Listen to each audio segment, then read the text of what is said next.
हे स्वामिनाथ करुणाकर दीनबन्धो श्रीपार्वतीश मुखपङ्कजपद्मबन्धो श्रीसादिदेवगणपूजितपादपद्मा वल्लीसनाथ मम देहि करावलम्बम्।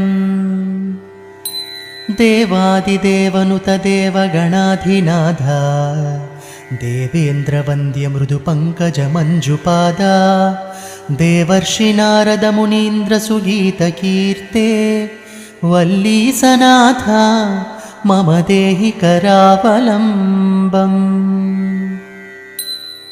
नित्यान्नदाननिरताखिलरोगहारिन् तस्मात् प्रदानपरिपूरितभक्तकामा श्रुत्यागमप्रणववाच्य निजस्वरूपा वल्लीसनाथ मम देहि करावलम्बम्।